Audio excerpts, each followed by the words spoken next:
제가 하나님의 말씀을 받들어 읽겠습니다. 그러면 율법이 하나님의 약속들과 반대되는 것이냐? 결코 그럴 수 없느니라. 만일 능히 살게 하는 율법을 주셨더라면 의가 반드시 율법으로 말미암아 쓰리라. 그러나 성경이 모든 것을 죄 아래에 가두었으니 이는 예수 그리스도를 믿음으로 말미암는 약속을 믿는 자들에게 주려 함이라. 믿음이 오기 전에 우리는 율법 아래에 매인바 되고 계시될 믿음의 때까지 갇혔느니라. 이같이 율법이 우리를 그리스도께로 인도하는 초등교사가 되어 우리로 하여금 믿음으로 말미암아 의롭다함을 얻게 하려 함이라. 믿음이 온 후로는 우리가 초등교사 아래에 있지 아니하도다. 너희가 다 믿음으로 말미암아 그리스도 예수 안에서 하나님의 아들이 되었으니 누구든지 그리스도와 합하기 위하여 세례를 받은 자는 그리스도로 옷 입었느니라. 너희는 유대인이나 헬라인이나 종이나 자유인이나 남자나 여자나 다 그리스도 예수 안에서 하나이니라. 너희가 그리스도의 것이면 곧 아브라함의 자손이요 약속대로 유업을 이을 자니라. 아멘.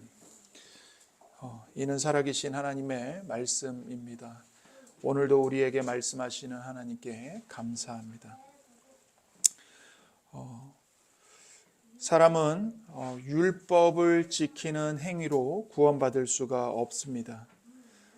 그런데 우리는 유대인들이 아니죠.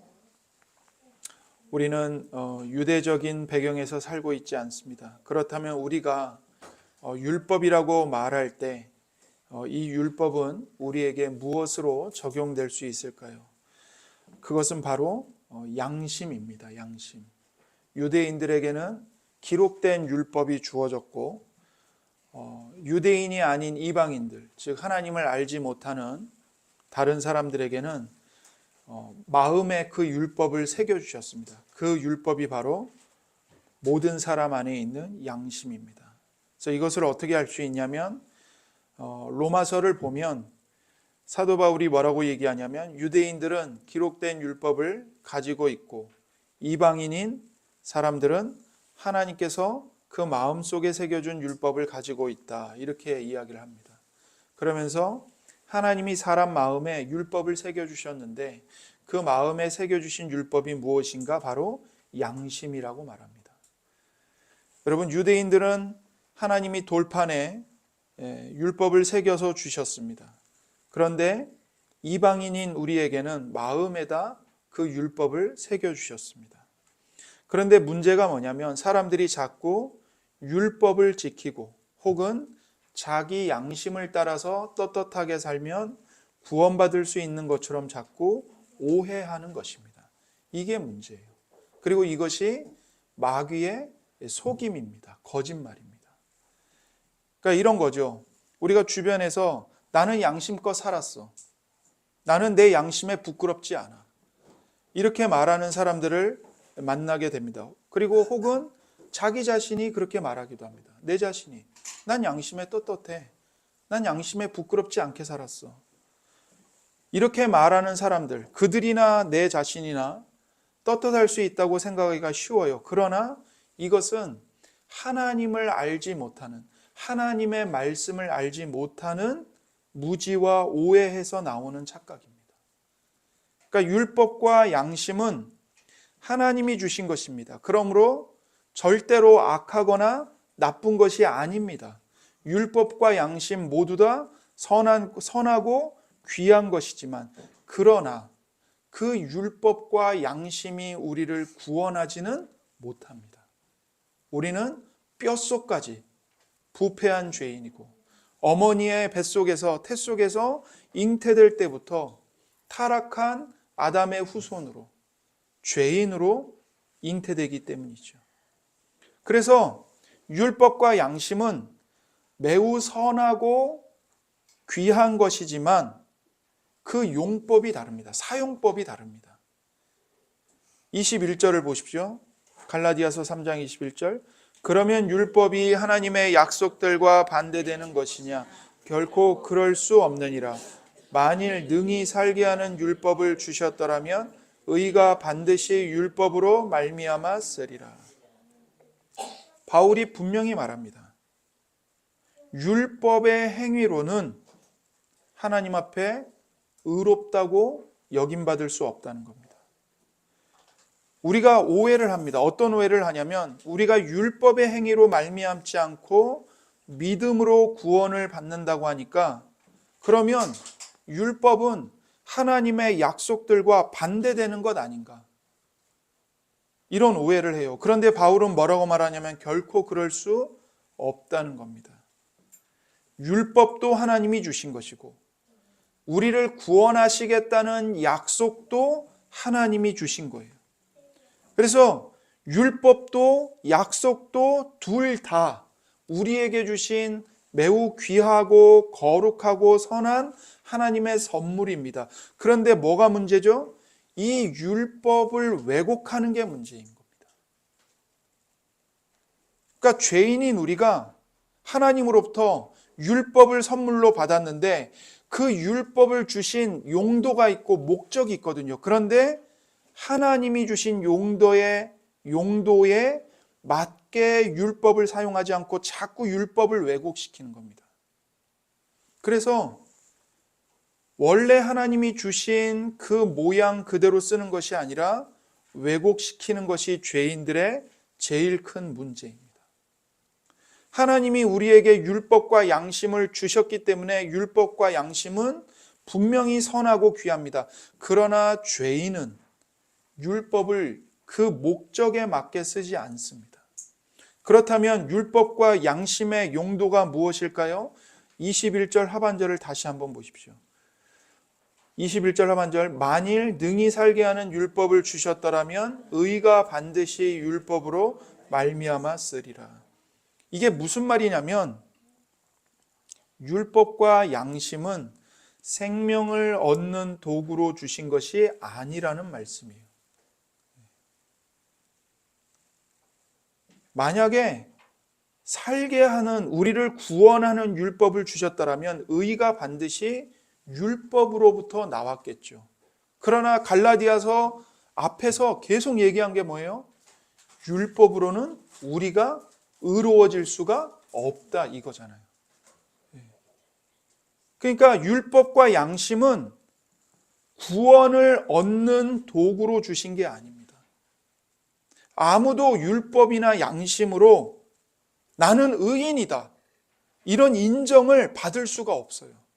그런 생명을 누릴 수가 없습니다. 우리가 흔히 주변에서 혹은 내 자신이 나는 양심껏 살았어, 양심에 부끄럽지 않게 살았어 그렇게 말하고 그렇게 생각하지만 사실 그 양심은요 죄로 인해서 망가진 양심입니다. 하나님이 원래 우리에게 주신 양심이 제대로 작동을 하면 그 양심이 소리를 지르면 우리는 절대로 나는 양심껏 살았어라고 말할 수가 없습니다. 우리는 본성 전체가 부패했기 때문에 양심까지도 마비시키고 약화시키고 자기 합리화를 시킵니다. 여러분, 예수님이 이 땅에 계실 때 어떤 젊은 부자 관리가 예수님께 와서 물어봤습니다. 선한 선생님이여, 내가 무엇을 해야 영생을 얻을 수 있습니까? 이 질문을 했어요. 그러자 예수님이 그 젊은 부자 관리에게, 관원에게 말합니다. 누가복음 18장 19절에서 20절입니다. 예수께서 이르시되 내가 어찌하여 나를 선하다 일컫느냐? 하나님 한 분 외에는 선한 이가 없느니라. 내가 계명을 안 하니 간음하지 말라, 살인하지 말라, 도둑질하지 말라, 거짓 증언하지 말라, 내 부모를 공경하라 하였느니라. 예수님께서 그 젊은 부자 관원에게 계명을 지키라, 10계명을 지켜라. 그러면 네가 영생을 얻을 수 있을 것이다. 이 말씀을 하신 거예요. 그러자 그 부자 관리가 말합니다. 이것은 내가 어려서부터 다 지켰습니다. 나는 유대인입니다. 나는 태어날 때부터 율법을 갖고 있었고 그 율법을 배웠고 그 율법을 따라 지금까지 지키면서 살아왔습니다. 그러자 예수님이 뭐라고 말씀하시냐면 너에게 아직도 한 가지 부족한 것이 있다. 너에게 있는 재산을 다 팔아서 가난한 자들에게 나눠 주어라. 그리하면 하늘에서 너에게 보화가 있을 것이다. 그러고 나서 나를 따라와라. 이 말씀을 하세요. 그러자 이 부자 관원이 어떻게 했죠? 근심하며 돌아갔습니다. 예수님의 말씀을 듣고는 아멘 한 것이 아니라 근심하며 돌아갔어요. 예수님의 말씀을 거부한 거죠. 여기서 예수님이 이 젊은 부자 관원에게 너에게 아직도 한 가지 부족한 것이 있다라고 말씀하셨는데 이 말을 잘 생각해야 됩니다. 이 말씀은요, 아 그래 네가 십계명을 잘 지켰구나. 그런데 하나가 부족하구나. 이렇게 말씀하신 게 아니에요. 이런 뜻이 아니에요. 예수님은 지금 뭘 말씀하시는 거냐면 너는 실제로는 계명을 하나도 지키지 않았다 이 말씀을 하시는 겁니다. 그걸 어떻게 드러내세요? 너에게 있는 재산을 다 팔아서 가난한 자들에게 나눠줘라. 이 말씀을 하시죠. 이 말씀이 뭘 뜻하는 겁니까? 부자야, 너는 네가 계명을 다 지켰다고 생각하고 주장하지만 그것은 너의 착각이다. 너에게 진짜 우상이 있다. 그건 바로 너의 재산이다. 너의 재물이다. 너의 돈이다. 이걸 지적하시는 거예요. 결국 예수님의 말씀 앞에서 이 부자 관원은 예수님의 말씀을 거부하고 근심하며 돌아간 겁니다. 자신의 우상이 하나님이 아니고 자기의 삶의 목표가 하나님이 아니고 돈이라는 것을 증명한 거죠. 그러면서 자신은 계명을 지켰다고 생각을 한 겁니다. 그래서 예수님은 이 부자 관원에게 네가 계명을 지킨 너의 행위가 완전하면 구원받을 수 있다 이 말씀을 하신 게 아니고 너는 계명을 완전히 지켰다고 생각하느냐? 그러나 그것은 너의 매우 큰 착각이고 교만이다. 너는 실제로 계명을 지킨 적이 없다. 왜요? 하나님을 사랑하는 게 아니기 때문에. 겉으로는 거짓말 안 했고 남의 것 빼앗지 않았고 살인하지 않았고 겉으로는 계명을 지킨 것처럼 보이죠. 그러나 실상은 그 마음의 중심은 뭐가 가득합니까? 돈에 대한 사랑이 가득한 겁니다. 하나님 사랑이 가득한 게 아니고. 결국 이 부자는 하나님의 계명을 지킨 것도 왜 지킨 거예요? 자기 자신의 명성을 위해서. 다른 사람들의 시선 때문에. 자기 사랑으로 계명을 지켰던 겁니다. 그러니 그것은 실제로 보면 계명을 지킨 게 아니죠. 하나님 사랑, 이웃을 사랑하기 위해 계명을 지킨 것이 아니기 때문에 순전히 부패한 자신의 만족과 자기 사랑을 위해 계명을 지킨 것이기 때문에 그것은 하나님의 기준에서 계명을 지킨 게 아니라 계명을 범한 것입니다. 그리고 예수님은 그 부자의 마음속에 돈이라는 우상이 가득 차 있다는 것을 드러내 보이신 거죠. 그런데도 이 부자는, 이 젊은 관원은 어떻게 생각을 해요? 나는 계명을 지켰다라고 생각을 하는 겁니다. 왜 그렇게 생각할까요? 하나님이 본래 주신 율법의 기준을 자기 수준으로 끌어내려서 생각하는 겁니다. 이 정도면 됐어. 난 거짓말 한 적 없잖아. 난 남의 거 도둑질 한 적 없잖아. 내가 뭐 사람을 죽인 적이 있어? 나는 그런 짓을 한 적이 없어. 난 계명을 지켜서. 이게 뭐예요? 매우 거룩한 율법의 기준을 부패한 죄인인 자기 수준으로 끌어내리는 거예요. 그리고는 자기 방식으로 합리화하는 겁니다. 나는 율법을 지켰다. 나는 양심껏 살았다. 이게 죄의 무서운 속임입니다. 죄가 우리를 그렇게 속인다고요. 너는 계명을 다 지킨 거룩한 사람이야.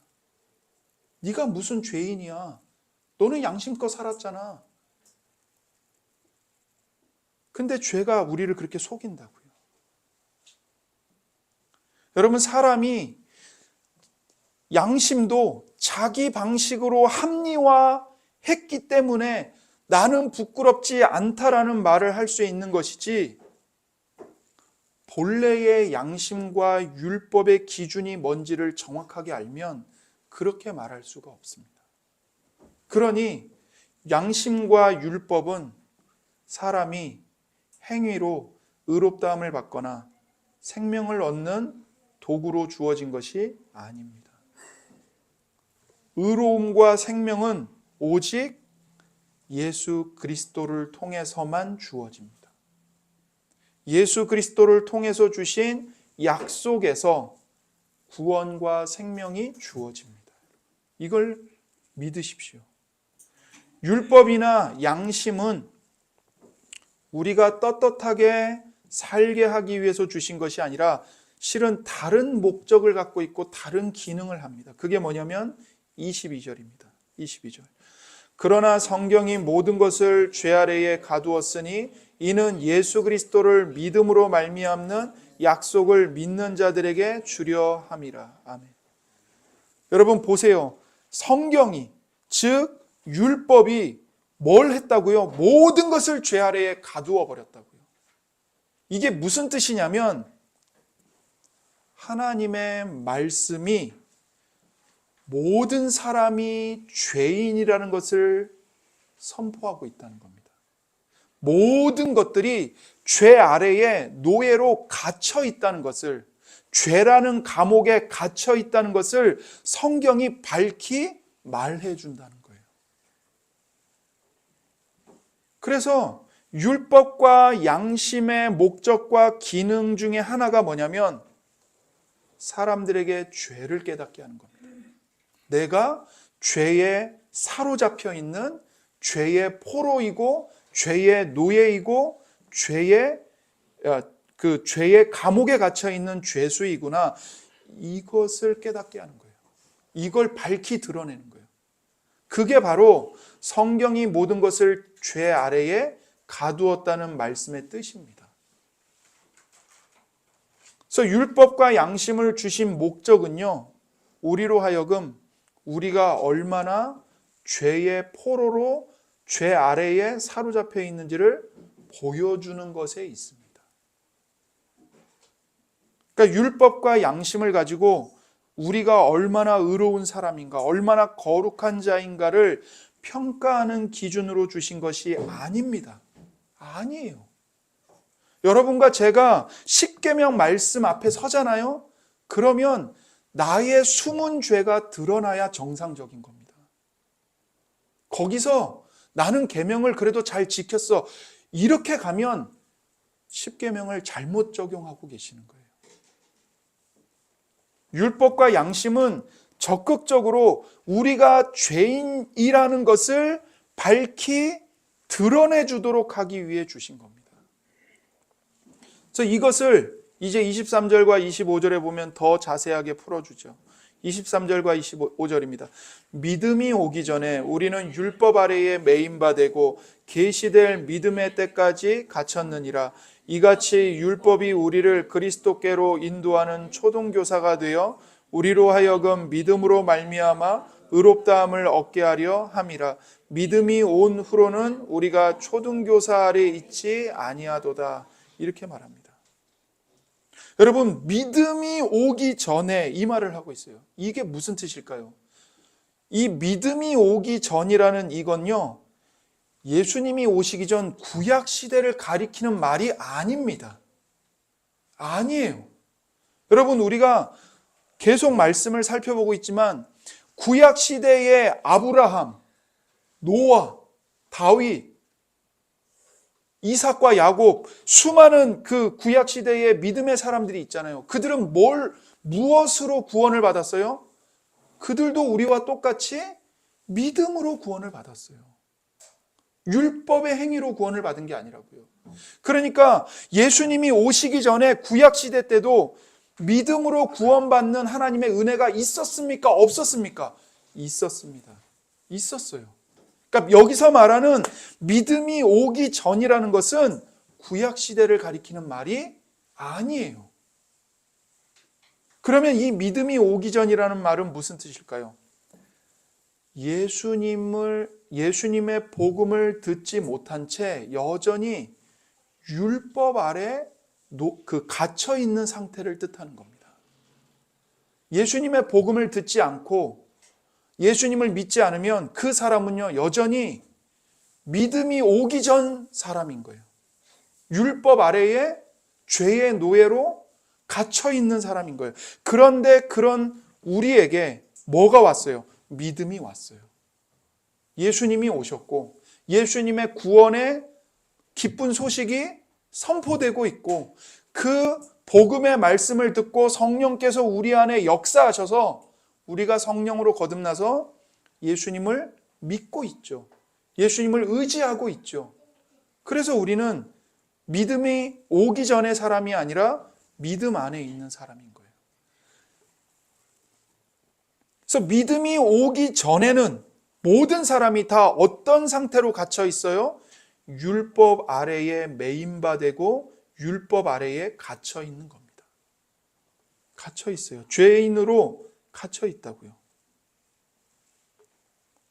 그래서 예수님이 오시기 전에, 예수님의 복음이 선포되기 전에, 예수님을 믿는 믿음이 선물로 주어지기 전까지 사람들은 다 감옥에 갇혀 있는 겁니다. 감옥에 갇혀 있어요. 왜 갇혀 있을까요? 24절을 보십시오.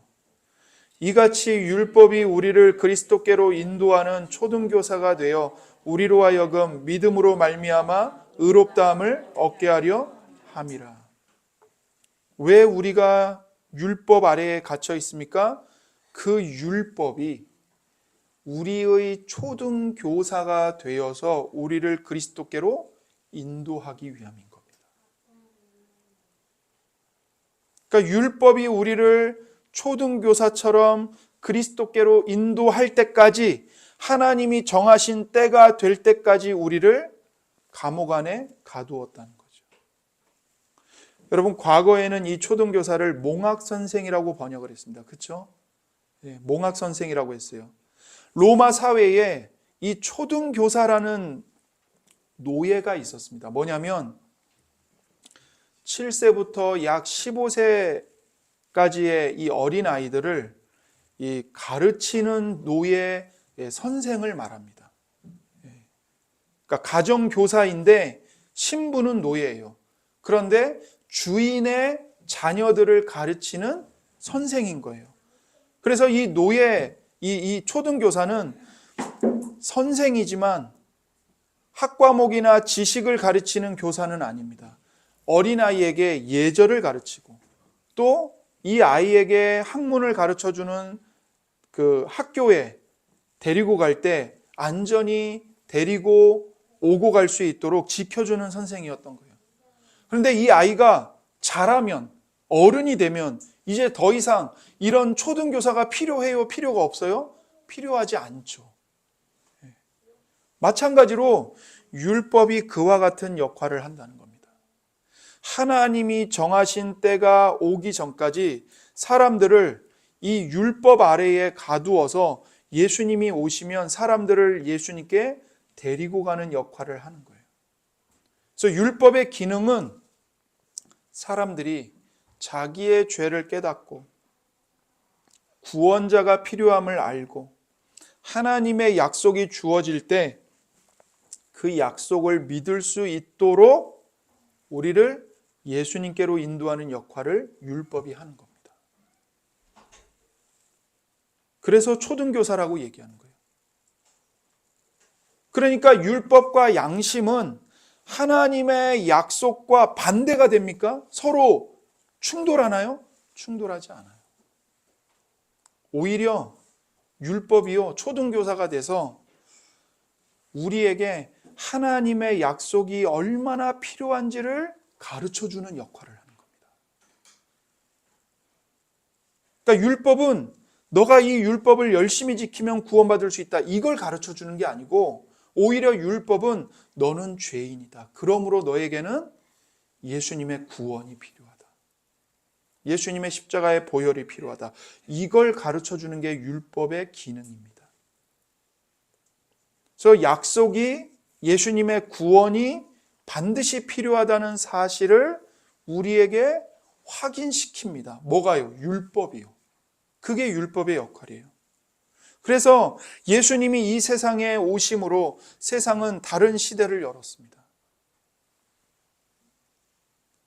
신앙생활을 하는 우리들이 예수님께서 오신 것과 예수님을 믿는다는 이 복음이 도대체 어떤 차이를 만드는지를 잘 모르기 때문에 우리가 신앙생활에 실패하는 겁니다. 안타깝게도 우리들이 그냥 믿습니다. 율법이 무엇이고 양심이 무엇이고 복음이 무엇인지 복잡하게 찾지를 않습니다. 생각하고 싶지를 않습니다. 그냥 믿습니다. 그냥 교회만 열심히 다니면 되지. 그냥 기도 열심히 하면 되지. 그냥 착한 일 많이 하면 되지. 그리고 생각하는 것을 거부하고 그냥 믿어요. 그러나 기독교는 그런 종교가 아닙니다. 기독교의 생명은 우리를 생각하게 만드는 데 있습니다. 여러분, 성령께서 우리에게 오셔서 우리가 거듭나잖아요. 그러면 가장 먼저 어떤 기능이 회복되냐면 지성이 회복됩니다. 지성. 성령으로 거듭나기 전에는 성경 말씀을 들어도 이게 믿어지지가 않았어요. 그런데 성령으로 거듭나면 이게 믿어져요. 그런데 이거를 그냥 무턱대고 믿습니다. 내가 내 자신을 쇠뇌시켜서 믿는 게 아니라 설득이 되어서 믿는 거예요. 내 지성에 하나님의 말씀이 가장 합리적인 진리로 와닿고 그것이 이해가 되고 설득되기 때문에 믿는 겁니다. 이게 어떻게 가능할까요? 성령께서 우리의 지성을 거듭나게 하시기 때문에 그렇습니다. 깨닫는 마음을 주세요. 믿지 않는 사람이 볼 때는 도저히 깨닫지를 못하는데 우리는 성령이 오셔서 믿음을 주시기 때문에 그 믿음을 통해 하나님의 말씀이 진리라는 것을 가장 지혜롭고 이성적이고 논리적이고 합리적이고 합당하다는 것을 거듭난 지성으로 인식을 한다고요. 그래서 성령께서 오셔서 우리를 깨닫게 만드세요.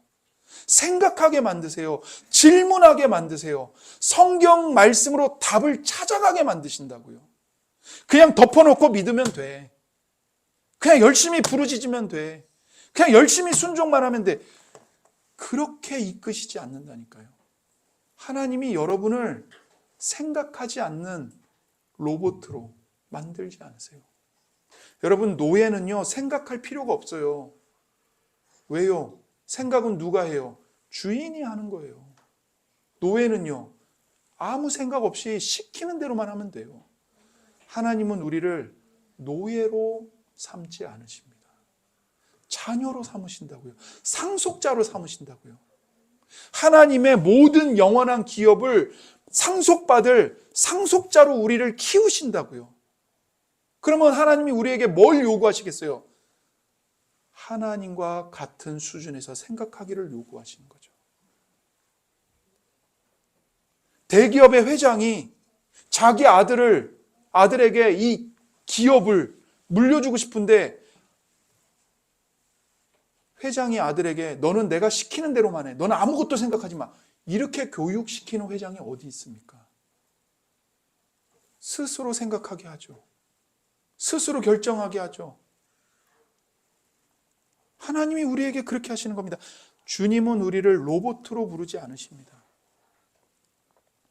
우리의 지각, 정서, 의지가 전부 다 신앙 안에서 깨어나서 생각하고 고민하고 선택하도록 부르십니다. 여기에 기독교의 모든 영광이 있는 겁니다. 하나님 뭘 골치 아프게 생각해요. 그냥 저는 먹을 거 있고 그냥 등 따숩고 배부르면 땡이에요. 전 그걸로 만족해요. 하나님, 전 그렇게 살고 싶어요. 하나님은 안 돼. 넌 내 자녀야. 넌 그렇게 살면 안 돼. 그건 개, 돼지가 사는 삶이야. 너는 개, 돼지가 아니야. 너는 나의 거룩한 아들이야. 넌 생각해야 돼. 그렇게 우리를 키워가신다고. 여러분, 이게 하나님이 저와 여러분에게 주시는 영광입니다. 우리가 이 영광을 정말 기쁘게 받아들였으면 좋겠어요. 그래서 여러분과 제 삶에 고난이 있는 거예요. 우리의 이 지성을 깨우시려고, 우리 영혼을 깨우시려고, 각성시키시려고 때로는 어려움도 주시고 고민도 주시고 하시는 거죠. 여러분, 예수님이 이 땅에 오셨어요. 그리고 우리에게 복음이 선포됐고요. 살아있는 믿음이 우리에게 선물로 주어졌습니다. 그러므로 우리는 이제 더 이상 율법 아래 있으면 안 됩니다. 율법의 감옥에 갇힌 사람처럼 생각하고 행동해서는 안 되는 거예요. 율법의 초등교사와도 같은 기능은 이제 예수님 안에서 십자가에 못 박혔습니다. 더 이상 율법을 지켜서 하나님 앞에 나아가지 않고요. 그럴 수도 없는 겁니다. 우린 오직 율법을 통해 누구를 바라보고 누구에게로 간다고요? 예수 그리스도. 예수 그리스도께로 가는 거예요. 그렇게 우리가 믿음으로 예수님께 가면 굉장히 놀라운 일이 우리에게 일어납니다. 27절입니다. 누구든지 그리스도와 합하기 위하여 세례를 받은 자는 그리스도로 옷 입었느니라. 우리가 예수님을 믿을 때 어떤 일이 일어납니까? 첫 번째, 예수님으로 옷을 입습니다. 여러분, 이거 굉장한 말입니다. 창세기 3장에서 아담과 하와가 범죄하자마자 자기의 이 수치심을 발견해요. 하나님이 창조하기 전에, 죄를 범하기 전에는 하나님이 본래 창조하신 아담과 하와의 모습은 절대로 수치스럽지 않았어요. 벌거벗었지만 부끄럽지 않았다고요. 그런데 죄를 범하자 자기 자신에 대한 수치심을 느껴요. 그리고는 무화과 나무 잎으로 자기 벗은 몸을 가리우죠. 그러나 그것은 하나님이 주시는 구원이 아니에요. 우리에게 진정 필요한 건 뭐예요? 무화과 나무 잎이 아니고 예수님으로 옷을 입는 거예요. 예수님으로 옷을 입는 거예요. 그래서 하나님이 오셔서 죄를 범한 아담과 하와에게 그 무화과 나무 잎을 벗겨내시고 뭘 입히십니까? 짐승을 잡아 죽여서 짐승의 가죽옷을 아담과 하와에게 만들어서 입히십니다. 이게 뭘 가리켜 보여주죠? 장차 우리의 옷으로 이 땅에 오시는 예수 그리스도를 예표하고 있는 겁니다. 우리가 예수님을 믿잖아요. 우리가 실제로 거듭납니다. 의롭다 여김을 받습니다. 그럴 때 예수님과 우리 사이에 연합이 일어납니다. 하나됨이 일어납니다. 그리고 그 하나됨을 사도 바울은 지금 그림 같은 용어로 표현하고 있는 거예요. 우리가 예수 그리스도로 옷 입었다라고 얘기하는 거예요. 여러분 다 옷 입고 계시죠? 이 옷이 지금 나와 하나가 되어 있는 거예요. 그렇잖아요. 옷을 입는다는 건 내가 그 옷과 하나가 되는 거예요. 연결되는 거라고요. 그와 마찬가지로 예수님으로 우리가 옷을 입는다고요. 근데 뭐라고 말하냐면 누구든지 그리스도와 연합하기 위하여 세례를 받은 자는 그리스도로 옷 입었느니라. 이렇게 얘기해요. 세례가 나와요. 우리와 예수님 사이에 연합하는 것을 상징적으로 보여주는 행위가 바로 세례입니다. 우리는 세례 예식을 통해 생명을 얻는다고 생각하지 않습니다. 우리는 오직 믿음으로 구원받습니다. 예식으로 구원받는 게 아닙니다. 교회는 세례를 받지 않으면 구원을 받을 수 없다고 절대로 그렇게 가르치지 않습니다. 그러나 세례는 우리가 예수님과 연합했다는 것을 보여주는 중요한 외적인 표현입니다. 예수님을 구주로 믿고 바른 신앙 안에 서 있다는 공적인 표시가 바로 세례인 겁니다. 그래서 세례는 온 회중 앞에 자기의 신앙을 고백하는 복되고 귀한 시간입니다. 우리가 예수님을 믿고 세례를 받을 때 그리스도와 연합하고 예수님으로 옷을 입게 됩니다. 요즘은 그런 일이 없지만 로마 시대에는 초등교사를 벗어나서 성년이 될 때 성인식을 합니다. 성인식을 할 때는요, 옷 자체를 바꿔 입어요. 더 이상 어린아이의 옷이 필요하지 않은 겁니다. 이제 성인이 되었으니 성인에게 합당한 옷을 입는 거예요. 이와 같이 우리가 예수님을 믿는 것은 율법의 초등교사를 떠나서 성인식에서 옷을 바꿔 입는 것처럼 예수님으로 옷을 입는 겁니다. 그래서 우리가 예수님을 믿으면 예수님으로 옷 입게 돼요. 예수님으로 옷 입었다는 말의 의미가 무엇일까요? 우리의 속은 똑같은데 예수님으로 옷 입었기 때문에 하나님이 우리를 보실 때 어떻게 보십니까? 죄인으로 보시지 않고 예수님처럼 고귀한 자녀로 보십니다. 여러분, 내가 제 몸이 더러워도 깨끗한 옷을 입으면 어떻게 보여요? 제 더러움은 다 가리워지고 깨끗한 옷이 보이잖아요. 예수님으로 우리가 옷 입으면 우리 속에는 여전히 죄성이 있어요. 교만이 있어요. 사탄만큼이나 악하다고요. 내 교만이. 내 위선이 사탄만큼이나 악해요. 그런데 나의 옷이 되시는 예수님이 나의 그 모든 교만과 위선을 다 감추어 주세요. 예수님의 의로 덧입혀 주세요. 예수님의 거룩하심으로 덧입혀 주세요. 그래서 하나님이 우리를 보실 때 예수님처럼 보시는 겁니다. 우리는 죄를 좋아해요. 성도가 되었지만 그 후에도 여전히 죄를 향해 마음이 끌립니다. 죄를 향해 마음이 쏠려요.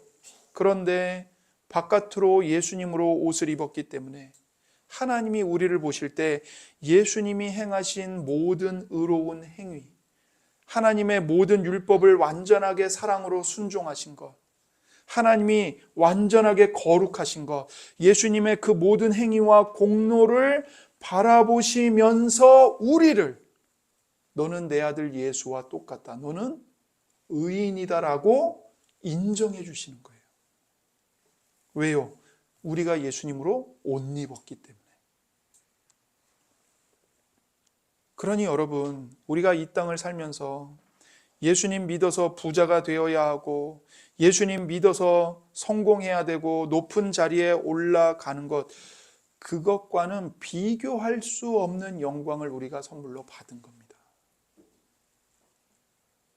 세상적인 것들은요, 잠시 잠깐이에요.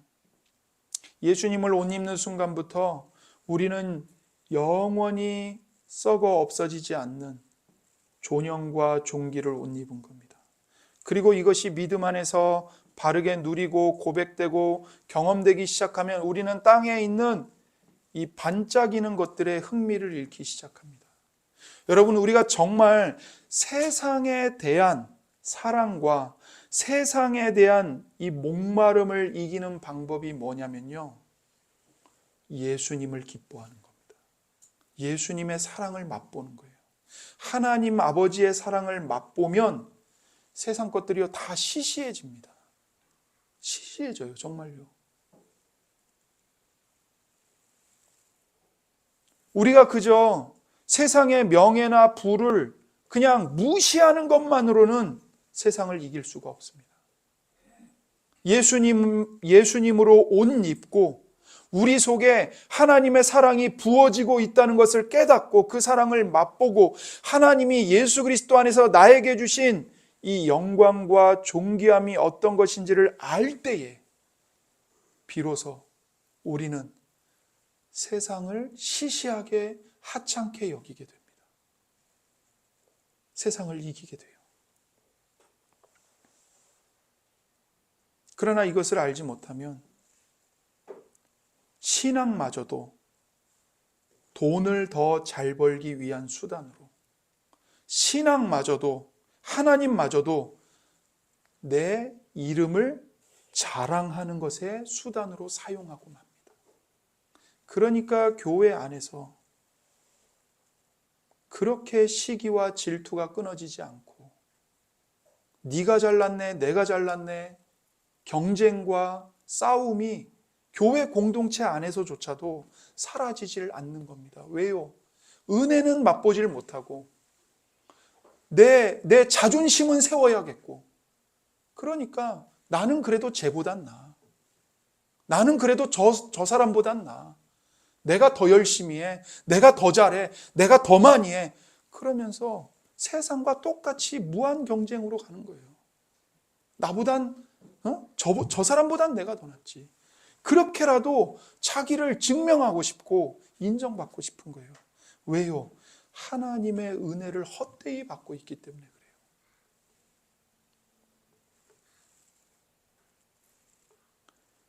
여러분, 이 갈라디아서를 받았던 초대교회 성도들은요, 대부분 노예들이었고 매우 힘없는 여자들이었습니다.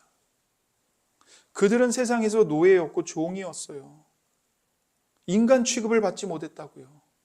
그런데 예수님을 믿음으로 예수님으로 옷 입는 영광이 무엇인지를 알았습니다. 그래서 그들은요, 더 이상 이전과 같은 종이 아니었어요. 현실의 신분은 여전히 종이에요. 그대로예요. 그런데 더 이상 매맞을까봐 두려워서 섬기지 않습니다. 하나님을 사랑하고 이웃을 사랑하기 때문에 종의 섬김을 최선을 다해 감당하는 거예요. 그들은 그리스도의 영광과 존귀함으로 옷 입는 것이 자신의 진정한 주인이 세상의 부요와 자유와 신분과 지위를 다 가지고 있다는 것을 알았습니다. 그래서 초대교회사를 보면 많은 주인들이 자기 노예가 변한 것을 보고 회심했습니다. 인간 취급도 하지 않았던 노예들의 그 변화에 강한 도전을 받고 자신들의 삶의 변화를 경험했다고요. 여러분, 우리 한국교회는요, 지난 30년 동안 예수님 잘 믿어서 부자 되고 세상에서 힘을 가져서 영향력 있는 자리를 차지해야 교회가 세상을 변화시킬 수 있다고 생각했습니다. 그런데 그거는 매우 큰 착각이었습니다. 지금 우리나라와 교회의 모습을 보세요. 우리가 얼마나 큰 착각 속에서 잘못된 신앙생활을 했는지가 곳곳에서 드러나고 있잖아요. 교회에서 열심히 가르쳐서 정치인으로 보냈어요. 근데 그 정치인들이 지금 무슨 짓 하고 있죠? 그 기독교 정치인들이 뭐 하고 있냐고요, 지금. 죄송합니다. 제가 누구를 비난하면 안 되는데, 여러분, 교회의 역사는 그렇게 우리에게 가르치지 않습니다. 교회의 힘은 그런 것에서 오는 것이 아닙니다. 로마 사회의 노예들이 예수님으로 옷 입은 그 영광과 존귀함을 알기 시작하자 많은 돈과 명예와 신분을 가지고도 갈 수 없는 자리에 가게 됐습니다. 하나님의 자녀라는 자리에 가게 됐어요. 그게 교회가 세상에 보여준 힘이었습니다.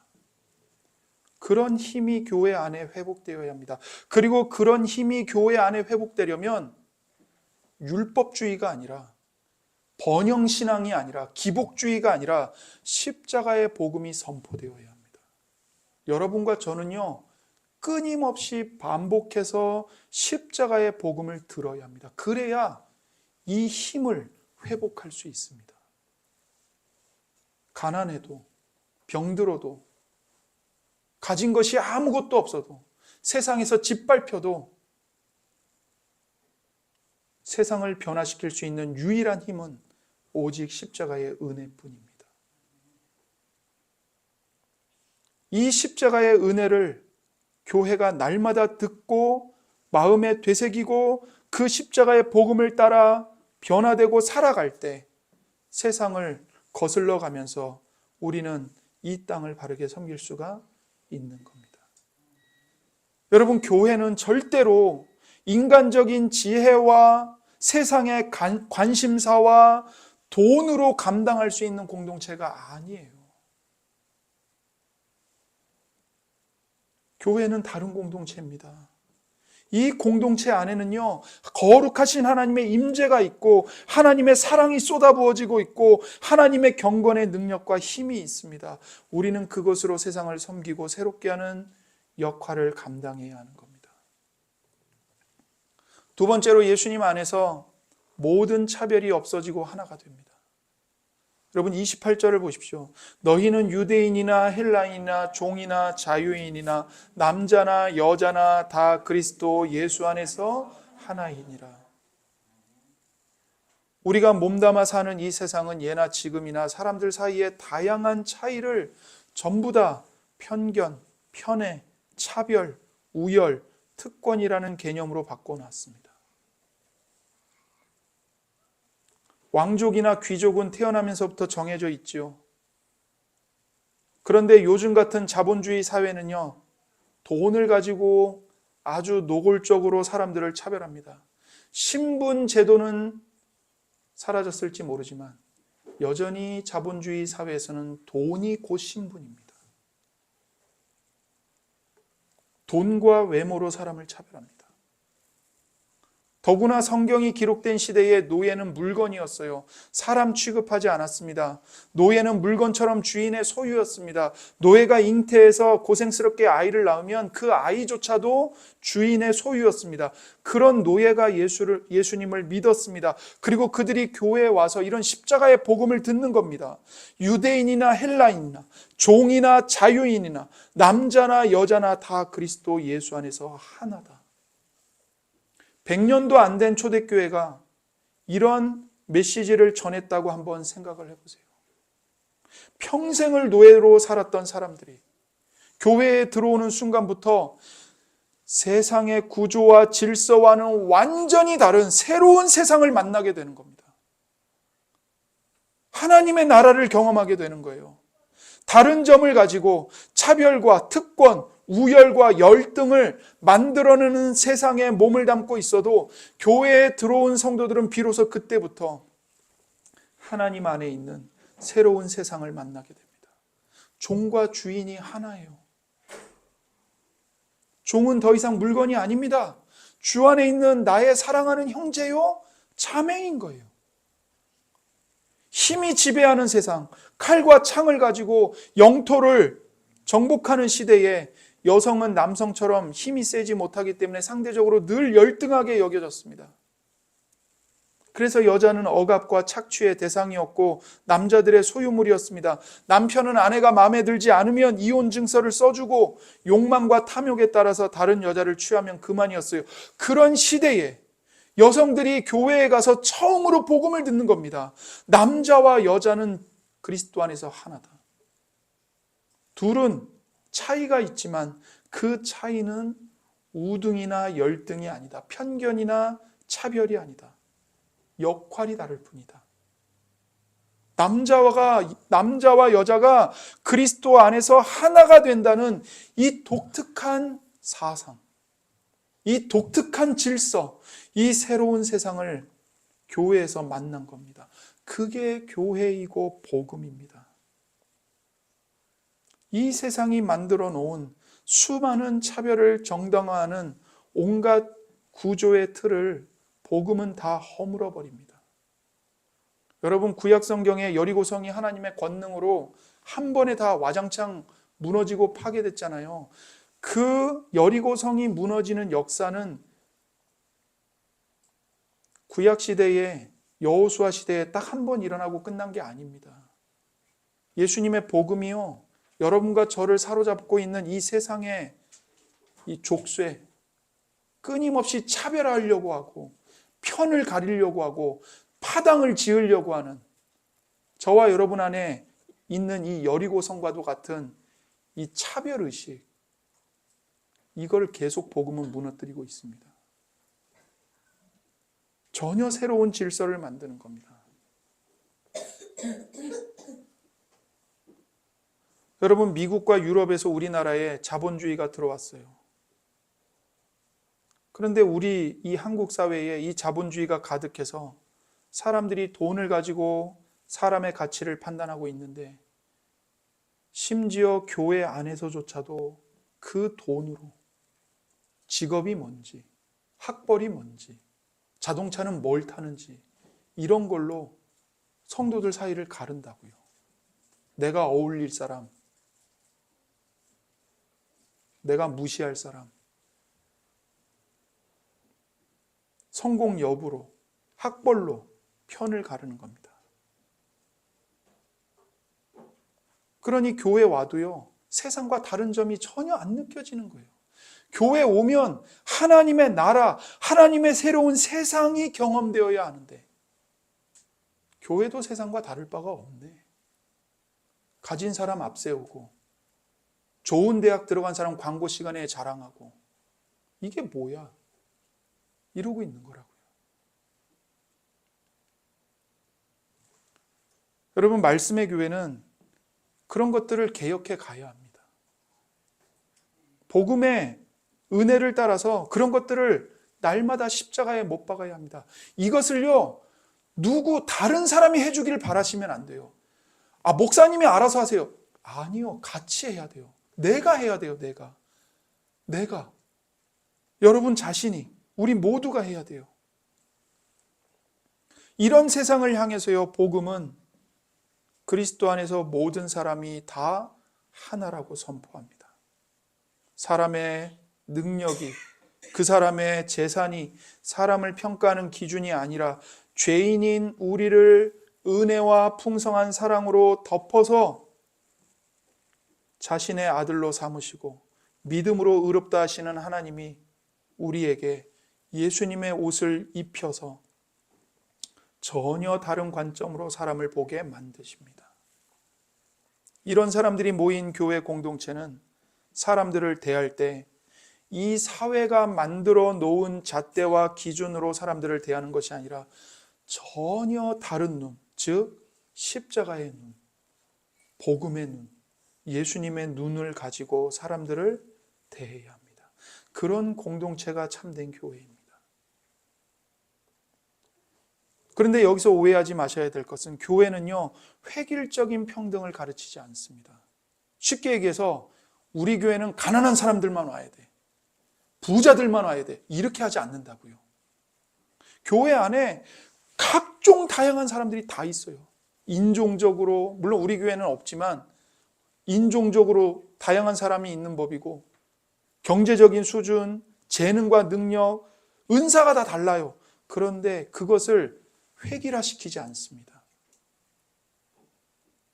오히려 그런 다양성을 가지고 서로 몸의 한 부분을 구성하는 것처럼 하나 된 것을 힘써 지키는 겁니다.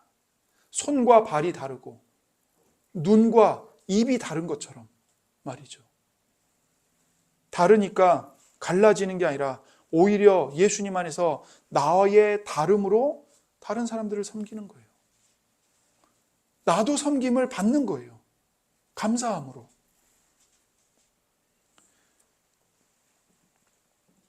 교회는 자꾸 이상한 신화를 만들어냅니다. 어떤 신화냐면 우리 교회는 좋은 사람들로만 모였다는 신화예요. 여러분, 그게 무슨 교회입니까? 교회는 좋은 사람들로만 모이지 않습니다. 교회에는 죄인들이 모이고 각종 각양의 문제를 가지고 있는 사람들이 모이는 곳입니다. 왜요? 내가 그 문제를 해결할 수 없기 때문에 예수님의 피의 능력과 예수님의 구원이 필요하기 때문에 오는 거예요.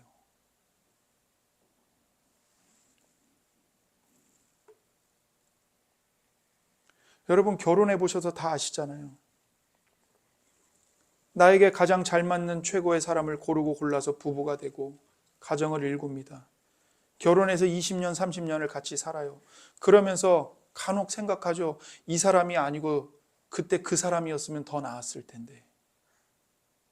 물론 대놓고 말은 못하지만 후회도 하고 섭섭하기도 하면서 삽니다. 그렇지만 하나님이 하나 되게 하신 것을 사람이 나누지 못한다는 말씀에 순종해서 서로의 매력이 약해져도 변함없이 충성스럽게 책임 있게 사랑하는 게 부부입니다.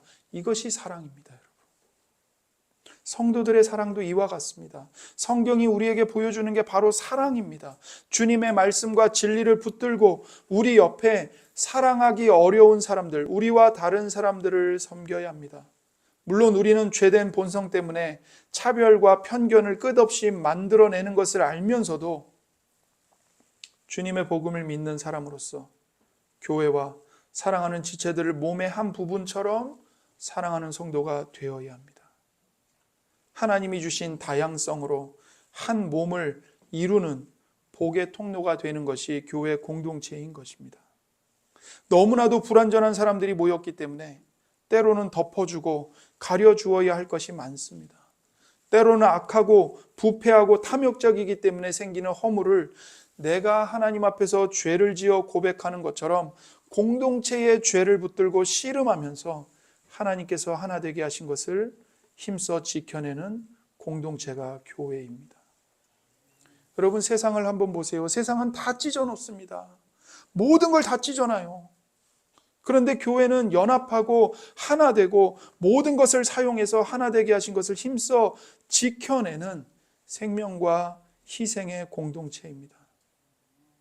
그저 몸만 교회에 왔다 갔다 하면서 사람에 대해서 품평이나 하는 성도가 아니라 땀과 눈물과 수고를 통해서 다른 사람들이 살아나고 영혼들이 유익을 얻고 하나님 앞에서 인생의 존영과 아름다움을 발견하는 그런 공동체가 되어야 합니다.